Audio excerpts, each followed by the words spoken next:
तर आज आपण बघूया मस्त दालच्या आणि मसाले भाताची रेसिपी। त्यासाठी आपण घ्यायचा आहे एक टोमॅटो, भोपळा, एक चिरलेला कांदा, चिंचेचं पाणी आणि एक वाटी तूर डाळ। सर्वप्रथम आपण कुकरमध्ये थोडंसं तेल घ्यायचं आहे। तेल थोडं गरम झालं की त्यामध्ये कांदा टाकून घ्यायचा आहे। कांदा थोडा फ्राय झाला की त्यामध्ये टोमॅटो आणि दुधी भोपळा टाकून चांगला हलवून घ्यायचा आहे। नंतर त्यामध्ये भिजवलेली जी डाळ होती ती टाकून घ्यायची आहे आणि मस्त एकजीव करायचा आहे। त्यामध्ये थोडं मीठ टाकून घ्यायचं आणि चिंचेचं पाणी, गरजेनुसार पाणी टाकायचं आहे जेवढी आपल्याला क्वांटिटी हवी आहे, आणि कुकरचं झाकण लावून 3 शिट्ट्या होईपर्यंत वाट बघायची। इकडे आपण भाताची तयारी करून घेऊया। त्यासाठी लागणारे साहित्य: एक चिरलेला कांदा लांबडा चिरून घ्यायचा, एक टोमॅटो, 3 मिरच्या, आलं लसूण पेस्ट, काजू आणि चिरलेले गाजर, 2 वाटी तांदूळ इथे धुवून घेतलेला आहे। भातासाठी इथं आर्याचा गोडा मसाला घेतलेला आहे। इकडे कुकरमध्ये आपली डाळ शिजून तयार आहे, मस्त डाळ शिजलेली आहे। त्यासाठी आता तडक्याची तयारी करू आपण। तडक्यासाठी एका पॅन तेल घेतले। तेल गरम झाल्यावर त्यामध्ये जिरा आणि मोहरी, त्यानंतर आलं लसूणची पेस्ट टाकून खरपूस भाजून घेतली। त्यानंतर त्यामध्ये आपण लाल तिखट टाकून घेतले आणि तडका मसाला वापरलेला आहे। त्यानंतर हे सर्व मिश्रण एकजीव करून त्यामध्ये मीठ टाकून पुन्हा ते सर्व मिक्स करून घेतलं। त्यानंतर आपण जी डाळ शिजवली होती ती यामध्ये टाकून घ्यायची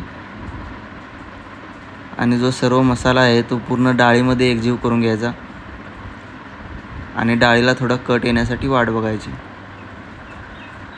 आता दालच्या बारीक गॅसवर ठेवून द्यायचा आहे। मसाले भाताच्या तयारीसाठी एका कुकरमध्ये थोडं तेल घ्यायचं, त्यामध्ये कढीपत्ता, मोहरी आणि जिरं टाकून घ्यायचं।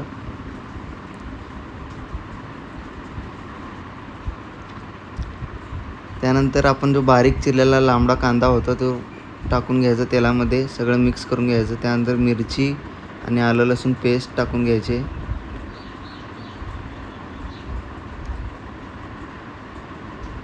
आलं लसणाचा वास येऊ नये म्हणून थोडंसं तूप आपण टाकलेलं आहे त्यामध्ये। त्यानंतर त्यामध्ये टोमॅटो आणि गाजर जे चिरलेलं होतं ते सगळं टाकून घेतलं आणि सगळं मिश्रण एकजीव करून त्यामध्ये मीठ टाकलं।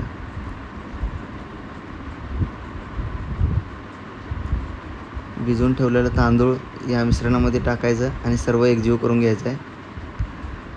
पाण्याचं प्रमाण आपण जेवढं तांदूळ घेतलं आहे त्याच्या दुप्पट असावं। त्यानंतर आपण यामध्ये काजू टाकून घेतला आहे, चवीसाठी छान लागतं।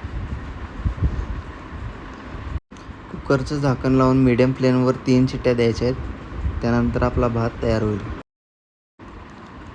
अशा पद्धतीने आपला खमंग असा मसाले भात तयार झालेला आहे। याच्यावर थोडीशी कोथिंबीर टाकून याला गार्निश करून घ्यायचं। इकडे आपण दालचाही तयार झाला आहे, त्याच्यावर थोडी कोथिंबीर टाकून गार्निश करून घेतलेला आहे। आणि अशा पद्धतीने आपला हैदराबादी स्पेशल व्हेज दालचा आणि मसाले भात तयार झालेला आहे।